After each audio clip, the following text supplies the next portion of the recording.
Olá pessoas, eu sou o Léo. E eu sou o Miguel. E esse é o canal Piuí. O final do filme geralmente é aquilo que define o que a gente vai sentir sobre ele. Se é um final edificante, a gente vai sair feliz, pensando em ser um ser humano melhor e tudo mais. Só que se é um final perturbador, a gente sai destruído. Eu não tô bem. E às vezes esses finais, eles são tão pesados e eles deixam a gente tão mal, cara. Na bad. Completamente na bad. E a gente não consegue nem dormir depois. E é exatamente isso que nós veremos no vídeo de hoje. 5 finais que tiram o seu sono. Já te falei, né? O que tira meu sono, né, Léo? Pessoa que não dá like. Isso é pesado. Deixa o like aí, por favor. O vídeo da semana passada não deram muito like. Eu não dormi. Até agora. Caraca. 7 dias sem dormir. Caraca.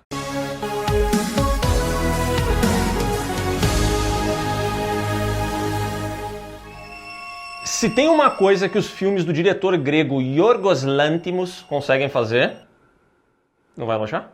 Parabéns pela pronúncia, Léo. Você está mandando bem. Obrigado. Poliglota, fala vários idiomas. É nos deixar desconfortáveis e desgraçados da cabeça. E com o sacrifício do servo sagrado, isso não foi diferente. Nessa história a gente conhece a família do renomado cirurgião Steven, um cara que é muito bom no seu trabalho, só que ele tem um probleminha ali com a manguaça, entendeu? Ele bebe demais às vezes. E numa dessas cachaçadas acontece um pequeno problema, porque ele vai fazer a cirurgia no pai do Martin, um adolescente, e ele acaba fazendo um errinho ali que tira a vida do cidadão. Você é burro, cara, que loucura. O que se segue depois disso é que o Steven fica com um certo peso na consciência e o Martin começa a se aproximar dele, da família do Steven, entendeu? Só que ele não sabe que o médico errou com o seu pai. A partir do momento que ele descobre isso, porque o Steven vai lá e conta pra ele, aí o Martin adota uma outra postura e ele fala: já que você matou o meu pai, agora a gente precisa balancear as coisas. It's exactly what you think. Just like you killed a member of my family, now you gotta kill a member of your family to balance things out, understand? E o negócio é o seguinte: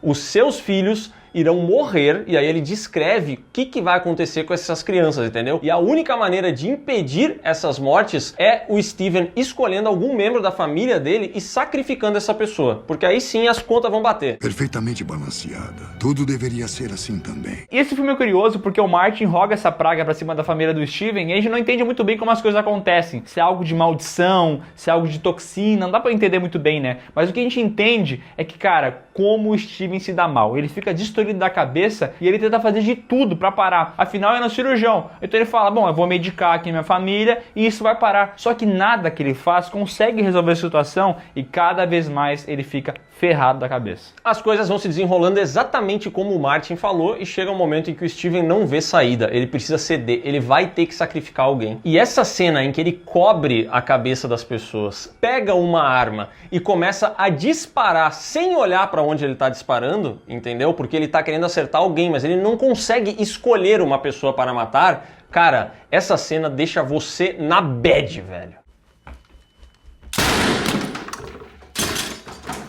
E essa cena é gravada de um jeito, cara, que causa um negócio muito ruim na gente. Porque a gente consegue ouvir o choro da família sendo abafada por aquele pano ali. E a reação do Steven. E é uma cena muito crua, tá ligado? Ele erra o tiro, dá o barulho, o susto e tal. Cara, depois de errar alguns tiros, ele acaba acertando o filho mais novo dele.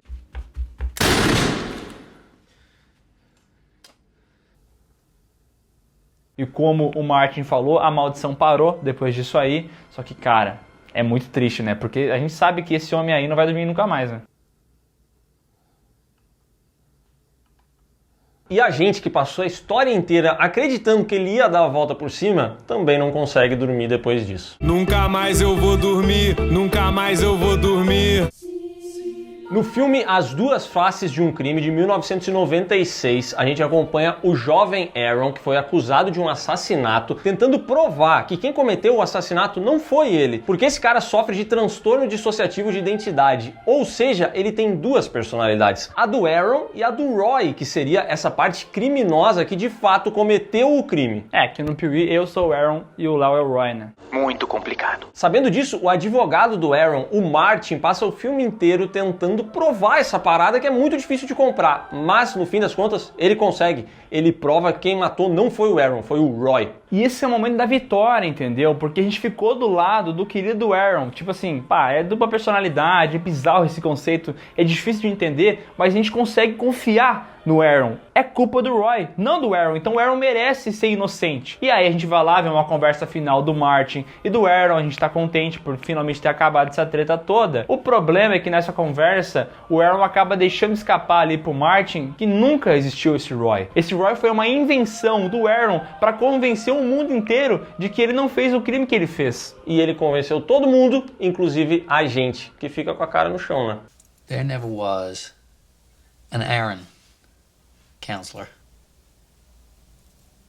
É, meus amigos, o vilão venceu. Juro, fui enganado. Um dos grandes filmes dos últimos anos é com certeza Cisne Negro, do Darren Aronofsky. O filme que conta a história da Nina, uma bailarina muito talentosa, que tem muito futuro. E cara, ela trabalha muito arduamente para chegar onde ela quer. E finalmente ela consegue. Ela vai ser a principal estrela do balé do Lago dos Cisnes, que para toda bailarina é o ápice.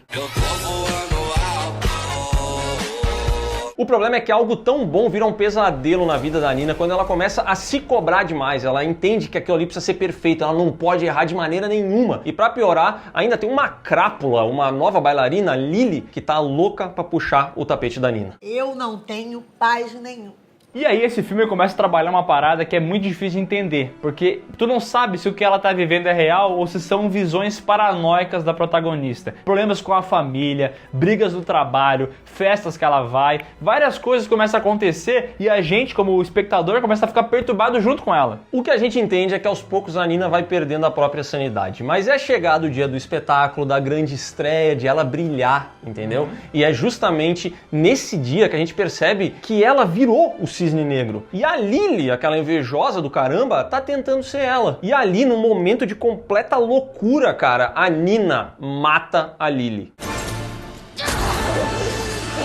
It's my turn. E essa cena é muito crua, violenta, pega um espelho, enfia na pança ali da Lily e sai sangue pra caramba, é tenso esse negócio, tá ligado? Só que a Nina tá tão louca na peça que ela pega, bota a roupa de Cisne Negro e vai, ela não se importa com o que tá acontecendo. Começa a dançar e tal, velho, e aí a gente começa a perceber, começa a escorrer sangue da Nina. A gente fala, mas como é que ela se feriu e tal? O que tá acontecendo? Só que assim, cara, nesse Lago do Cisne, na história, o Cisne Negro morre no final. E o que acontece com a nossa querida Nina? Ela morre também.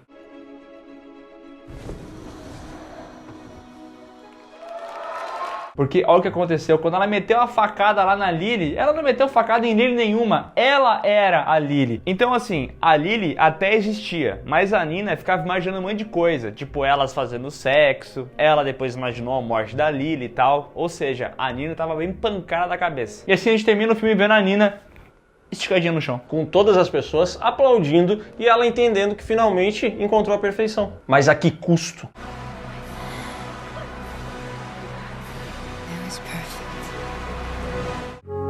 E agora vamos falar sobre um clássico de ficção científica e horror, Invasores de Corpos, filme de 1978 que apresenta pra gente a cientista Elizabeth, que num dia vai pra casa dela, leva uma florzinha muito bonita lá, ela vive com seu marido e tudo mais, porém na manhã seguinte ela começa a estranhar o comportamento dele. Esse homem tá frio, ele não conversa, ele tá diferente do que ele era. Tá jogando LOL. Calma aí, League of Legends é só um jogo. É, ele tá bem estranho mesmo. E aí a Elizabeth se une ao seu colega, o cientista Matthew, e ambos começam a perceber que toda a cidade tá ficando assim. As pessoas não parecem mais elas mesmas.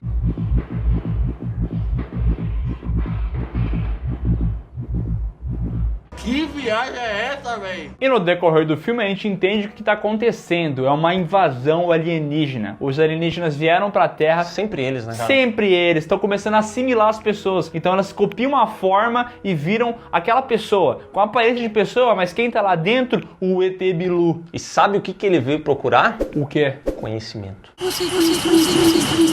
E aí começa a ficar um clima de paranoia no filme, porque a gente não sabe quem é alienígena e quem é ser humano. E aí tem uma parada que o filme explica que é o seguinte: quando um alienígena encontra uma pessoa que não foi assimilada ainda, ela quer avisar os outros alienígenas. E como é que ela faz isso? Ela estica a mão e faz...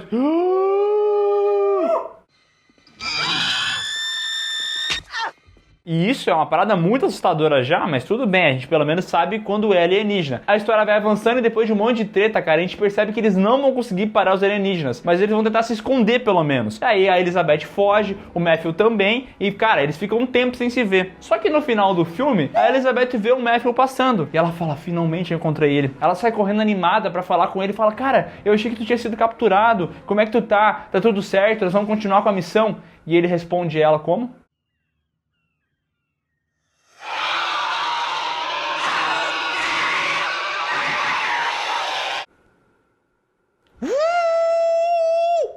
Ele era um aspirador de pó? Exatamente. Ele foi assimilado por um aspirador de pó. O filme termina assim, abruptamente, e acaba com toda a esperança que a gente tinha, né? Nessa altura do campeonato já era pouca esperança. Mas esse final aqui, ele é muito memorável, cara. E ele realmente deixa entender que deu merda. Fudeu, fudeu, fudeu, fudeu, fudeu, fudeu. Até porque a gente curtia bastante o Matthew, ele era o personagem que a gente tava ali junto, a gente torcia por ele era o herói do filme. E no final, cara, acontece isso com ele, aí todas as esperanças que a gente tinha foram trucidadas. E da protagonista também, que começa... Mas que isso? Parece uma pornô! O melhor jeito de fechar essa lista é trazendo um filme que tem sacrifício também, e é o filme O Homem de Palha, ou O Sacrifício, de 1973. Nessa história a gente segue o policial Howie, que é contatado para resgatar uma garotinha numa ilha muito misteriosa, cara. Resident Evil 4? Tipo isso, mas sem envolvimento do presidente. Salva minha filha! Como toda trama misteriosa, nem tudo é o que parece, e quanto mais o Howie anda por essa ilha, mais as coisas ficam bizarras e cheias de rituais macabros. E o Howie descobre que essa ilha tem paradas de sacrifício, porque eles têm a colheita. E como é que eles conseguem a melhor colheita possível? Sacrificando alguém. E cara, daí você começa a perceber, oh, isso é meio parecido com o Midsommar e tal. Até tem uma paradinha assim de semelhança, e de fato tem, só que nesse filme aqui as coisas acontecem um pouco diferente. Porque, por exemplo, acontece do Nicolas Cage arremessar uma mulher na parede. Não, desculpa, eu confundi com o remake, tá? Foi mal. Desculpe! Porque no original, o Howie começa a juntar as pecinhas e percebe que a garota foi sequestrada para virar sacrifício. E aí ele vai aos trancos e barrancos, consegue encontrar essa bendita dessa garota, resgatar ela, e quando ele tá escapando, quando ele tá prestes a vazar dali, ele percebe que não era nada disso, porque essa garota faz parte daquela comunidade e tudo isso foi tramado para que ele sim fosse até ali e se tornasse o sacrifício. O Howie então é colocado num homem de palha gigante e eles fazem um grande churrasco dele ali, uma grande festa acontece em prol da próxima colheita. Oh, Lord!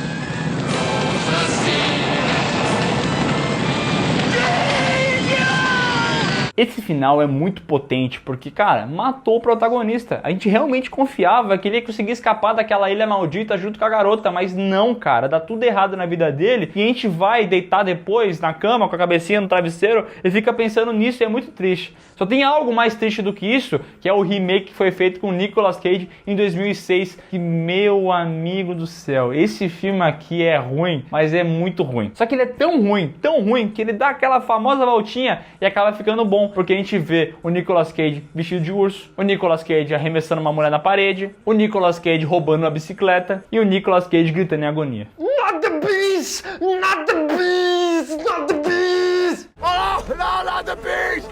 Not the beast! Ah! Oh, my eyes! My eyes! Ah!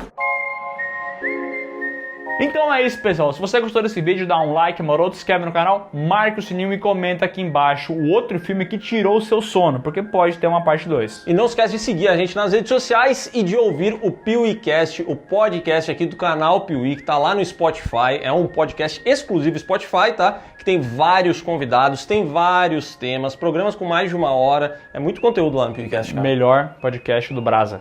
Não sei se é o melhor, eu sei que é o mais ouvido sobre cinema no Brasil.